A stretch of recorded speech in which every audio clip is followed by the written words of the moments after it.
अस्सलामुअलैकुम, मेरा नाम है तथीर फातिमा और आप लोग देख रहे हैं रिव्यू। आज हम रिव्यू देंगे chapter number 5 variety of life. ये फर्स्ट ईयर बायोलॉजी का चैप्टर है। सबसे पहले जाके मेरे चैनल को सब्सक्राइब कर लीजिए और बेल आइकन को क्लिक करना मत भूलिएगा ताकि जब भी कोई मैं वीडियो डालूँ आपके पास नोटिफिकेशन आ जाए। तो अब हम अपना रिव्यू जो है वो स्टार्ट करते हैं। ये जितने भी मैं लेक्चर्स बना रही हूँ ये एमकेट और इंटरमीडिएट स्टूडेंट्स दोनों के लिए। अगर ये लोग फॉलो करेंगे तो इनको आगे जाके जो है वो बहुत फ़ायदा होगा। यहाँ पे ये लिखा हुआ है कि जो ज़िंदगी है वो वायरस से लेकर जो है वो कॉम्प्लेक्स ऑर्गेनिजम्स तक जो है वो जा रही है। जैसे कि ह्यूमंस, वायरस से लेकर ह्यूमंस तक जो है वो ज़िंदगी हर चीज़ में जो है वो मौजूद है, लाइफ मौजूद है। ऐसे कुछ यूनिसेलुलर ऑर्गेनिजम्स होते हैं जिनके पास सेल वॉल होती है या नहीं होती, क्लोरोफिल होता है या फिर हो भी सकता है कि नहीं हो उनके पास। यही बात लिखी हुई है, there are varied kind of life ranging from viruses to most highly evolved and complex life in the form of humans. यही बात कही जा रही है कि लाइफ जो है वो वायरस से लेके complex organism just like humans तक मौजूद है। There are unicellular organisms with और विदाउट सेल वॉल विद और विदाउट क्लोरोफिल। के यूनिसेलुलर ऑर्गेनिजम्स होते हैं जिनके पास सेल वॉल हो भी सकती है, नहीं भी हो सकती, क्लोरोफिल हो भी सकता है और नहीं भी हो सकता। फिर हमारे पास है क्लासिफिकेशन टैक्सोनॉमी का मैंने आपको ये पहले ही चैप्टर में बता दिया था कि क्या मतलब होता है कि classify according to similarities and dissimilarities, this is called taxonomy. एक दफा रीड कर लेते हैं। It is also called taxonomy defined as techniques of describing, naming and classifying living organisms. किसकी बेसिस पर? Similarities and dissimilarities. फिर हमारा टॉपिक है needs and basis of biological classification. ये कहा जा रहा है कि ह्यूमन हिस्ट्री मतलब कि जो बहुत शुरू में ही जो है वो ये जानने का बहुत अच्छा फायदा यूजफुल मालूम हुआ कि कौन से जो है वो प्लांट्स पॉइजनस हैं, कौन से एनिमल डेंजर हैं, कुछ कौन सा ऐसा फूड है जो कि हमारी सेहत के लिए अच्छा है। तो ये सारी चीज़ें जो है वो शुरू में ही बिल्कुल पता चल गई थी और ये बहुत फायदेमंद भी रहेंगे। यही लिखा हुआ है, early in human history it was found useful to know in advance which plants are poisonous, which animal were dangerous, which were good to hunt, कि कौन से जो है वो अगर हम शिकार करेंगे तो अच्छे हैं खाने में, which were good to hunt for food and so on। फिर ये नोटिस किया गया कि कुछ के पास जो है वो कैरेक्टरिस्टिक या एक फीचर्स होते हैं जिनकी वजह से उनको एक ग्रुप में डाला जाता है। जैसे कि मछलियों को अलग ग्रुप में डाला गया है, जो लैंड पे चलते हैं उनको अलग ग्रुप में डाला गया है, जो उड़ते हैं उनको अलग ग्रुप में डाला गया है। इस तरह से जब आप किंगडम एनिमेलिया पढ़ेंगे तो हर वैरायटी को जो है वो एक जगह दे दी गई है। जैसे एक जैसी जो होते हैं उनको एक ग्रुप में डाल दिया, दूसरी तरह के जो है वो दूसरे ग्रुप में। यही लिखा हुआ है, it was soon notice that all the living organism possess certain consistent features or characters by which they could be identified and sorted into recognizable distinct groups। कि उनके पास ऐसे करेक्टरिस्टिक्स होते हैं कि एक ग्रुप बना दिया जाता है और उसकी वजह से उनको पहचाना जाता है कि ये इस ग्रुप के हैं, एक उनका एक फीचर होता है। फिर हमारे पास है कि ऑर्गेनिजम्स को जो है वो ग्रुप्स में डाले जाते हैं किसकी बेसिस पे? उनके करेक्टर्स की बेसिस पर। अब ये क्वेश्चन अराइज होता है कि भाई टेक्सोनोमिक करेक्टर क्या होता है। तो एक करेक्टर की डेफिनेशन यहाँ लिखी हुई है, a character can be defined as any attribute or descriptive phrase referring to form, structure or behaviour of a specific organism. कि मतलब उसका जो है वो बिहेवियर वगैरह से उसका करेक्टर पहचाना जाता है। Thus, a character is anything or any feature whose expression can be measured or otherwise taxonomic mostly deals with the expression of the character। अच्छा, करेक्टर जो है वो कुछ भी हो सकता है, चाहे उसका फीचर हो जो कि उसको एक्सप्रेस कर रहा हो। अब ज़्यादातर जो टैक्सोनॉमिस्ट होता है वो किससे डील करता है? करेक्टर के एक्सप्रेशन से डील करता है। अब करेक्टर क्या है और एक्सप्रेशन क्या है, इसमें आपको ये फर्क पता चलेगा। For example, petal length may be considered as a character. कि किसी चीज़ की भी लेंथ जो है वो एक करेक्टर होगा, लेकिन उसकी लेंथ कितनी है वो एक एक्सप्रेशन होगा। जैसे अगर मैं कहूँ कि अगर एक जो है वो एक फ्लावर है और उसका कलर एक फ्लावर का कलर, मतलब कि मैं एक रोज़ कलर कह दूँ तो ये एक करेक्टर है।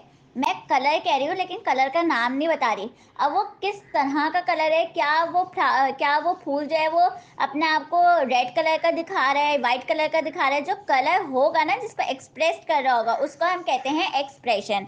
तो जैसे करोला कलर का may be considered as a character, but corolla colour white is an expression of that character. जो उसका कलर है वो उसकी एक्सप्रेशन होती है। आपको करेक्टर और एक्सप्रेशन का मुझे जो है वो डिफरेंस समझ में आ गया होगा, मुझे उम्मीद है कि करेक्टर क्या होता है। जैसे कि अगर मैं फूल की एग्जांपल ले रही हूँ कि भाई रोज़ कलर, ठीक है, ये इसका करेक्टर है। अब मैं कह रही हूँ भाई कौन सा कलर का है, रोज़ वाइट भी होता है, रेड भी होता है, तो फिर मैंने कहा रेड, तो ये हो गया उसका एक्सप्रेशन। अब हमारे पास है कि living organisms are classified on the basis of homology, comparative biochemistry, cytology and genetics. Homology क्या होता है? होमोलॉजी का मैं आपको इजी मतलब बता दूं कि इसका ये मतलब होता है कि जो इसका स्ट्रक्चर है वो सेम हो और इसका फंक्शन जो है वो डिफरेंट हो। ये आप एज अ की पॉइंट लिखें, स्ट्रक्चर सेम, फंक्शन डिफरेंट। एक दफ़ा हम रीड कर लेते हैं। The living organism place in a particular group all have many fundamental similarities in their structure, कि उनके स्ट्रक्चर में जो है वो सिमिलैरिटीज होती हैं, ये इजीली रिकॉग्नाइज नहीं हो सकती, उनकी बेसिक सिमिलैरिटीज होती हैं। पहले जो है वो हमने देखा कि फ्लिपर, जो व्हेल का जो होता है उसको फ्लिपर कहते हैं, वो किस लिए यूज़ किया जाता है? वो स्विमिंग के लिए यूज़ किया जाता है। जो बैट होती है उसका जो विंग होता है वो उड़ने के लिए, फ्लाइट के लिए इस्तेमाल किया जाता है। कैट के जो फोर लिम्ब होता है उसको चलने के लिए, वॉकिंग के लिए इस्तेमाल किया जाता है। मैन का जो आर्म होता है उसको ग्रेस्पिंग के लिए इस्तेमाल किया जाता है। इनके जो है वो इतना कॉमन नहीं दिखते ऊपर से, लेकिन अगर हम इनका इंटरनल स्ट्रक्चर देखें तो इनकी जो बोन्स और मसल्स होती है ना, वो सारी जो है वो एक सिमिलर पैटर्न में अटैच हुई भी होती हैं। तो यहाँ पे लिखा हुआ है, it can be seen that these are very much alike. कहाँ का? Internal structure. The flipper, wing, forelimb and arm all are build on the same pattern, क्योंकि सारे जो चीज़ें हैं ना ये सेम पैटर्न पर बिल्ड हुई हुई होती हैं। During the course of evolution each has been modified from the basic pattern to serve a particular and usually highly specialise function. के मतलब यही कहा जा रहा है कि भाई उसका स्ट्रक्चर जो है वो सेम होता है। इंटरनली अगर देखा जाए तो बिल्कुल ही बेसिक है, क्योंकि वो सेम होता है, एक ही पैटर्न पे बना हुआ है। लेकिन अगर हम उसके फंक्शन ही ले देखा जाए तो वो डिफरेंट होता है। इसलिए जो है वो होमोलोगस ऑर्गन्स अगर आपसे पूछा जाए कि क्या होते हैं, तो वो स्ट्रक्चर में सिमिलर होते हैं और फंक्शन में डिफरेंट होते हैं। फिर हमारे पास है दूसरा टॉपिक, बायोकेमिस्ट्री। बायोकेमिस्ट्री के हमने सेकंड चैप्टर में जो है वो डेफिनेशन पढ़ ली थी, कि जिसके अंदर जो है वो लाइफ के केमिकल प्रोसेसेस जो है वो बताए जाएं, उसको हम कहते हैं बायोकेमिस्ट्री। और ये किसकी ब्रांच होती है? ये होती है बायोलॉजी की ब्रांच। अब हमें इसमें ये कहा जा रहा है कि मतलब यही कि क्लासिफाइंग किया जाता है किसके बेसिस पर? क्रोमेटोग्राफी, इलेक्ट्रोफोरेसिस, वही केमिकल रिएक्शंस के बेसिस पर किया जाता है। एक दफ़ा हम पढ़ लेते हैं। Sometimes it is impossible to classify organisms using morphology criteria, कि मतलब उनको ना सिर्फ देखकर क्लासीफाई नहीं किया जा सकता, फिजिकली देखकर नहीं किया जा सकता। So one resource to comparing the chemical substances which they contain, तो उनके पास जो केमिकल सब्सटेंसेज होते हैं उनकी बेस पे हम कर देते हैं, तो इसको हम कहते हैं बायोकेमिस्ट्री। जैसे कि this is particularly useful when classifying organisms, और ये तब यूजफुल होता है जैसे कि हमने क्लासिफाई करना होगा ऑर्गेनिज्म, वो कौन से, लाइक बैक्टीरिया में, और लाइक बैक्टीरिया जो कि एक दूसरे से बिल्कुल सिमिलर दिखते हैं, आइडेंटिकल सेलुलर स्ट्रक्चर होता है, तो हम कौन सी टेक्निक्स को यूज़ करके कर सकते हैं? क्रोमेटोग्राफी, इलेक्ट्रोफ्रोसिस। तो इसको जो है वो इनके अमाइनो एसिड्स की जो सीक्वेंस होती है उनको हम कंपेयर करते हैं, जिसकी वजह से हम इजीली क्लासीफाई कर सकते हैं। तो मतलब इन शॉर्ट इसके अंदर ये कहा जा रहा है कि हम केमिकल सब्सटेंसेस को कंपेयर करके जो है वो इनको क्लासीफाई कर सकते हैं, इसको हम बायोकेमिस्ट्री कहते हैं। आपसे डेफिनेशंस वगैरह नहीं पूछी जाती हैं, इसके अंदर आपसे बस ये पूछ लिया जाएगा कि बायोकेमिस्ट्री के अंदर जो है वो क्या हो रहा है, मतलब कि केमिकल की क्लासिफिकेशन हो रही है through chemical classification. Homologous organs क्या होते हैं, या ऑर्गेनिजम्स कैसे होते हैं, तो वो स्ट्रक्चरली सिमिलर होते हैं और फंक्शनली डिफरेंट होते हैं। फिर हमारे पास है साइटोलॉजी। अब साइटोलॉजी क्या होता है? Also, gross structure is a convenient basis for classification. Sometimes microscopic features have to be used.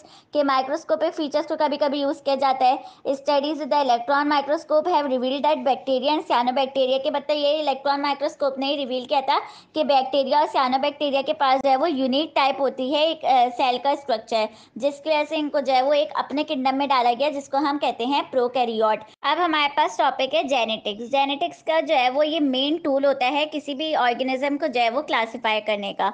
All the morphological, biochemical properties and cytological characters of an individual of a species depend upon its genetic constitution. जाहिर है कि हर चीज़ जो है वो jeans पे base करती है।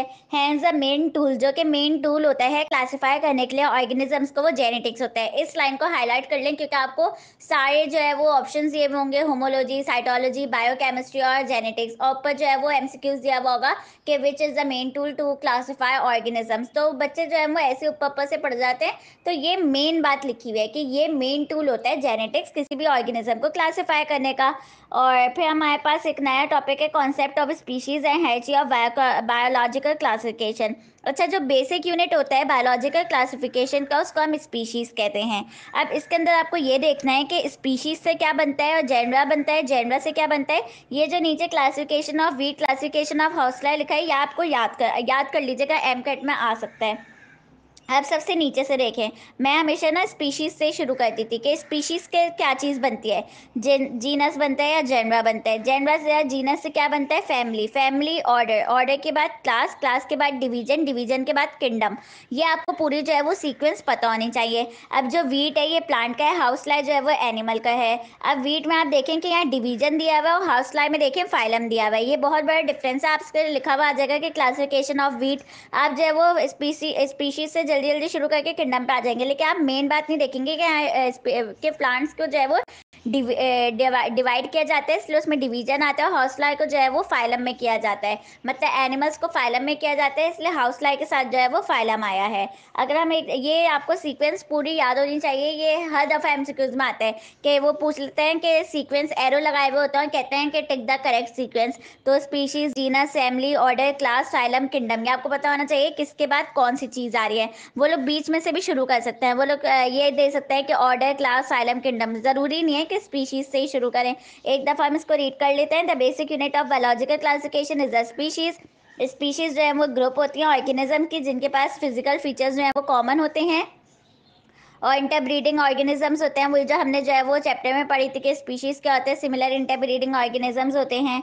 और फिर हमारे पास ये नीचे लिखा हुआ है क्लोजली रिलेटेड स्पीशीज़ किसके अंदर ग्रुप्ड होती है, जेनरा के अंदर होती हैं, और सिंगुलर को जो है वो जीनस कहा जाता है। और जेनरा किसके अंदर होता है, फैमिलीज के अंदर होता है, फैमिलीज ऑर्डर्स के अंदर होती हैं, orders into classes, classes into phyla, और सिंगुलर को फाइलम कहते हैं, एंड फाइला इंटू किंगडम्स। जब जो है वो क्लासिफाई किया जाता है प्लांट्स वगैरह और बैक्टीरिया की टर्म क्लासिफाई की जाती है तो उसमें डिवीजन लगता है, और बाकी सब में जो है वो फाइलम लगता है। और इंटरमीडिएट अगर कैटेगरीज पूछी जाए कि फाइलम, फाइलम के बाद एक डैश दे दिया जाए फिर किंगडम आया हुआ तो उसमें आएगा सब फाइलम, या फिर सब क्लासेस आएंगी। जहाँ पर क्लास दिया हुआ है वहाँ पे क्लासेस में सब क्लास आएंगी, जहाँ पे फाइलम दिया हुआ है वहाँ पे सब क्लास, सब फाइलम आएगा। इस तरह से जो है वो आपको सीक्वेंस पूछी जा सकती है, बल्कि पूछी जाती है। आपको ये बहुत अच्छी तरीके से इसकी सीक्वेंस का रट्टा मार लें कि species, genera, family, order, class, phylum, kingdom, और एनिमल में फाइलम का होगा और प्लांट्स में जो है वो डिवीजन होगा। इस बात का ख्याल रखिएगा। ये अब जो पेज नंबर 82 है ये एक दफ़ा रीड कर लीजिए, इतना कोई ख़ास नहीं है, बस एक दफ़ा रीड कर ले, इसमें कोई ख़ास बात नहीं लिखी हुई। अब हमारे पास जो पेज नंबर 83 पर टॉपिक है वो है नॉमेनक्लेचर। इसके अंदर आप पहले देखें कि यहाँ पे लिखा हुआ है कि एक आदमी का नाम कि लिनोइनस ने क्या काम किया था। लिनोइनस ने जो है वो एक स्पीशीज़ को एक स्पेसिफिक नेम दिया था जो कि 2 वर्ड्स पे जो है वो कंसिस्ट करता था। उसमें से जो पहला वर्ड था वो जीनस होता था, उसको कैपिटलाइज करके जो है वो लिखा जाता था। आपसे एमसीक्यूज में ये पूछा जा सकता है कि लिनोइनस का काम क्या है, या फिर ये दिया जा सकता है कि एक ऐसे स्पीशीज़ जो कि 2 वर्ड्स पे कंसिस्ट था, उसमें से पहला जीनस था, तो ये काम किसने किया था, ये लिनोइनस ने किया था। इस हिसाब से ये पूछा जा सकता है। फिर हमारा दूसरा टॉपिक है 2 to 5 kingdom system of classification including 5 kingdom system by report R H. Whittaker, कहते हैं इसको 1969, और मर्ग्यूलस और सेक्वार्ड्स। इसमें बस ये कहा जा रहा है कि पहले जो 2 किंगडम्स पे मुश्तमिल किए गए थे सारी चीज़ें, एक था प्लांट किंगडम और एक था एनिमल किंगडम। एनिमल किंगडम में क्या चीज़ होती है और प्लांट किंगडम में क्या चीज़ हो सकती है। एनिमल किंगडम में ना मोटाइल ऑर्गेनिजम्स पाए जाते हैं, मतलब कि वो जो है वो लोकोमोट कर सकते हैं, घूम सकते हैं। हीटरोट्रॉफिक होते हैं, जो अपना खाना दूसरों से लेते हैं, उनके पास ना क्लोरोफिल होता है और ना सेल वॉल होता है। और एनिमल किंगडम एक वाहिद एनिमल्स होते हैं, एनिमल्स एक वाहिद वो ऑर्गेनिजम्स होते हैं जिनके पास जो है वो सेल वॉल नहीं पाई जाती। इसमें भले से क्लोरोफिल नहीं पाया जाता, लेकिन वाहिद है जिसमें सेल वॉल पाई ही नहीं जाती। और ना क्लोरोफिल तो और बाकी चीज़ों में भी नहीं पाया जाता, उनमें सेल वॉल होगी, लेकिन एनिमल्स में सेल वॉल नहीं होती। फिर और प्लांट किंगडम में क्या होता है, प्लांट किंगडम में जो है वो ऐसे ऑर्गेनिजम्स पाए जाते हैं जो कि खुद खाना बनाते हैं, जैसे कि ऑटोट्रॉफिक, उनके पास सेल वॉल होती है, क्लोरोफिल हो भी सकता है और नहीं भी हो सकता। तो हम पहले इतना जितना मैंने समझाया रीड कर लेते हैं। One of the most difficult decision to make in systematic is how to divide living organisms into the kingdoms. Previously organisms are divided into the 2 kingdoms, के 2 किंगडम्स में डिवाइड होते हैं। The animal kingdom which contain mainly motile organisms which are heterotrophic. पहला जो था वो animal kingdom के बारे में बताया जा रहा है कि उसके अंदर मोटाइल ऑर्गेनिजम्स पाए जाते थे जो लोकोमोट कर सकते हैं, हेटरोट्रोफिक होते थे जो खाना खा सकते हैं, वो जो खाना जो है वो दूसरों से लेते थे, खुद नहीं बनाते थे, दूसरों से लेते थे। लेकिन both chlorophyll and cell wall, ना सेल वॉल होती थी ना क्लोरोफिल होता था। And the plant kingdom which contain mainly organisms which are autotrophic. और प्लांट किंगडम्स के बारे में क्या कहा जा रहा है, कि वो अपना खाना खुद बनाते हैं, having the cell wall with और विदाउट क्लोरोफिल, कि उनके पास सेल वॉल भी होती थी, क्लोरोफिल हो भी सकता था और नहीं भी हो सकता था। अब कहा जा रहा है कि यूनिसेलुलर जो हेटरोट्रोफ्स होते हैं उनको एनिमल किंगडम में पुट किया गया, और जो ऑटोट्रोफ्स होते हैं यूनिसेलुलर उनको प्लांट किंगडम में पुट किया गया, लेकिन उसके साथ एल्गी थे। और फंजा और बैक्टीरिया जो है वो प्लांट किंगडम के ग्राउंड से जो है वो मिलते थे, उनके पास एक सेल वॉल होती थी। तो ये कहा जा रहा है कि कुछ ऐसी प्रॉब्लम्स थी जो दो किंगडम्स की वजह से हो रही थी, तो इनको जो है वो कैसे सॉर्ट आउट किया गया। और जो प्रॉब्लम्स थी वो क्या थी भाई, देखिए एनिमल किंगडम के बारे में बताया गया कि मोटाइल होता है, हीटरोट्रॉफिक होता है, तो इनके साथ यूग्लीना भी डाल दिया था, लेकिन यूग्लीना में क्लोरोफिल होता है और उसमें एनिमल किंगडम में क्लोरोफिल नहीं होता, और वो ऑटोट्रॉफिक होता है यूग्लीना, जबकि एनिमल किंगडम में तो हीटरोट्रॉफिक वाले होते हैं।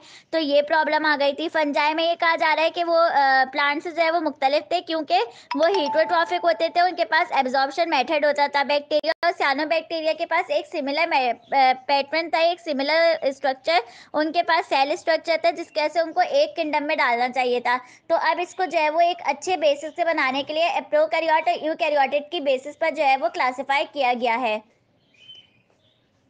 अब हमारे पास पेज नंबर 84 पे जो है वो 5 किंगडम सिस्टम दिया हुआ है। हमारे पास ऐसे बहुत से सिस्टम्स दिए गए थे जिसके अंदर क्लासिफिकेशन थी, जैसे पहले 2 किंगडम्स वाला दिया गया, फिर 18 किंगडम्स वाला भी दिया गया था, लेकिन जो सबसे ज़्यादा जिसको सपोर्ट मिली थी वो 5 किंगडम थे, जो कि रोबोट एच विटेकर ने दी थी। अब उन्होंने जिस बेसिस पे दी थे वो 5 किंगडम्स, वो ये थी कि उन्होंने जो है वो उसका लेवल बताया था कि वो प्रोकैरियोट है या यूकैरियोट, क्योंकि यूकैरियोट भी दो तरह के होते हैं, एक होता है मल्टी सेलुलर और एक होता है यूनिसेलुलर। और एक और बुनियाद पर दी थी, और वो थी न्यूट्रिशन, के वो हीटरोट्रॉफिक होते हैं या फिर ऑटोट्रॉफिक होते हैं। हीटरोट्रॉफिक भी दो तरह के होते हैं, या फिर इंजेस्टिव होते हैं या एब्जॉर्टिव होते हैं। उन्होंने 5 किंगडम्स का दिया, लेकिन जिस जो इसके अंदर नाम डाले गए थे ना यूनिसेलुलर यूकैरियोट्स के अंदर, जो मतलब जो बिल्कुल अलग थे उनको इसके अंदर दिया डाला था, वो डाला था हमारे पास मर्ग्यूलिस और सैकवार्ड्स ने डाला था। और इसके अंदर एक बात याद रखिएगा कि इन पांचों किंगडम्स के अंदर जो है वो वायरसेस नहीं इंक्लूड है। और जो इसमें इंपॉर्टेंट बात है वो ये है कि किसने दिया था, ये दिया था आर.एच. विटेकर ने, और इसके अंदर किसने प्रोटॉक्टिस्टम ने किसने अलग किया था, वो किया था मर्ग्यूलिस और सैकवार्ड्स ने। तभी जो है वो इन तीनों को कहा जाता है कि इन तीनों ने जो है वो 5 किंगडम क्लासिफिकेशन दिया था हमें। मैंने जिस तरह कहा ना कि वायरसेस बिल्कुल अलग होते हैं, वो क्यों होते हैं, वो पेज नंबर 85 के सेकंड पैराग्राफ में देखें कि यहाँ लिखा हुआ है कि वायरसेस जो है वो 5 किंगडम से इंक्लूड नहीं है, क्योंकि इनको जो है वो बिल्कुल बॉर्डर लाइन पर रखा गया है, लिविंग और नॉन लिविंग के। ये अपने होस्ट के बाहर ना जिंदा रहते हैं ना रिप्रोड्यूस करते हैं। अब जो 5 किंगडम्स हैं उनके अंदर क्या क्या चीजें हैं, मैंने पहले चैप्टर के अंदर भी एक्सप्लेन किया, लेकिन अगर यहाँ पे दिया हुआ है तो इसलिए मैं दोबारा एक्सप्लेन कर रही हूँ कि पहला किंगडम है प्रोकैरियोट, और प्रोकैरियोट का दूसरा नाम होता है मोनीरा। जितने भी ये दूसरे दूसरे नाम होते हैं ये आपको पता होने चाहिए। तो प्रोकैरियोट को मोनीरा भी कहा जाता है, इसके अंदर सिर्फ और सिर्फ यूनिसेलुलर आते हैं, जिसमें हो गया बैक्टीरिया और साइनोबैक्टीरिया, इन दोनों का सिर्फ एक ही किंगडम है, वो है प्रोकैरियोट जो कि यूनिसेलुलर होता है। फिर हमारे पास आता है प्रोटोक्टिस्टा, प्रोटिस्टा जो कि यूनिसेलुलर यूकैरियोटिक ऑर्गेनिजम्स होते हैं, जिनको ना एनिमल्स कहा जाता है, ना प्लांट्स कहा जाता है, ना फंजाई कहा जाता है। इसके अंदर जैसे यूग्लीना पैरामीशियम वगैरह आता है। फिर फंजाई के अंदर कहा जा रहा है कि नॉन क्लोरोफिलस होते हैं, मल्टी सेलुलर होते हैं, एब्जॉर्प्टिव हीटरोट्रोफ होते हैं, मतलब कि दूसरों के से तो खाना लेते हैं लेकिन एब्जॉर्ब करके लेते हैं। ये इनका एक मेन पॉइंट है कि एब्जॉर्प्टिव हीटरोट्रोफ्स होते हैं, और इनका जो है वो सेल वॉल किससे बना हुआ होता है, चिटिन से बना हुआ होता है। फिर हमारे पास है किंगडम प्लांट, ये जो है ये मल्टी सेलुलर होते हैं, और इनके पास जो है वो क्लोरोफिल होता है, फोटोसिंथेटिक ऑटोट्रॉफ्स, मतलब के ऑटोट्रॉफ्स जो कि अपना खाना खुद बनाते हैं। और इनके अंदर कौन सी ऑल्टरनेशन ऑफ जनरेशन होती है, हीटरोमॉर्फिक ऑल्टरनेशन ऑफ जनरेशन होती है। एनिमेलिया और फंजाई के बहुत बड़ा डिफरेंस ये है कि ये इंजेस्टिव हीटरोट्रोफ्स एनिमेलिया होते हैं, और फंजाई जो है वो एब्जॉर्प्टिव हीटरोट्रोफ होते हैं। दोनों तो हीटरोट्रोफ होते हैं, दूसरों से खाना लेते हैं, लेकिन इंजेस्ट कौन करता है, एब्जॉर्ब कौन करता है, इसका मेन डिफरेंस आप लोगों को मालूम होना चाहिए। इस तरह जो है वो यहाँ इससे जो है वो एमसीक्यूज पूछे जा सकते हैं। अगर मैं इस छोटे से ही टॉपिक का ये जो जितना भी मैंने इसमें बताया इसका मैं अगर रिव्यू दूं तो इसके ऊपर जो है वो आपसे बस ये पूछा जाएगा कि क्लासिफिकेशन या टैक्सोनॉमी का मतलब क्या होता है, इसकी डेफिनेशन क्या होती है, या किस बेसिस पर इसको जो है वो क्लासीफाई किया जाता है। तो वो कौन था, सिमिलैरिटीज और डिससिमिलैरिटीज। फिर जो हमने लिविंग ऑर्गेनिजम्स को क्लासीफाई किया था, होमोलॉजी, कंपैरेटिव, बायोकेमिस्ट्री, साइटोलॉजी और जेनेटिक्स। होमोलॉजी का मतलब था कि सिमिलर स्ट्रक्चर होगा लेकिन फंक्शन जो है वो डिफरेंट होगा। बायोकेमिस्ट्री का ये मतलब था कि केमिकल रिएक्शंस की बेसिस पर उसको जो है वो क्लासीफाई किया जाता है। साइटोलॉजी में इलेक्ट्रॉन माइक्रोस्कोप को यूज करके जो है वो उसका सेल स्ट्रक्चर की बेसिस पर किया जा रहा था। जेनेटिक्स पर जो है वो जीन एक्सप्रेशन की बेसिस पर किया जाता है, क्योंकि मेन टूल होता है जेनेटिक्स जो है वो मेन टूल होता है किसी भी ऑर्गेनिज्म को जो है वो क्लासीफाई करने के लिए। फिर हमारे पास जो है वो यहाँ पे छोटा सा आपको एक चार्ट बना के भी पूछ सकते हैं, एरो दिखा के भी पूछ सकते हैं कि इसके करेक्ट सीक्वेंस बताएं।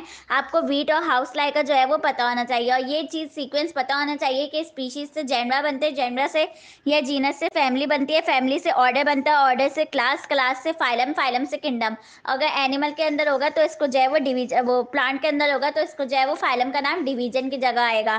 फिर हमारे पास ये कहा गया था कि भाई लिनोइनस ने जो है वो एक स्पीशीज का नाम जो है वो 2 वर्ड पे कंसिस्ट किया था।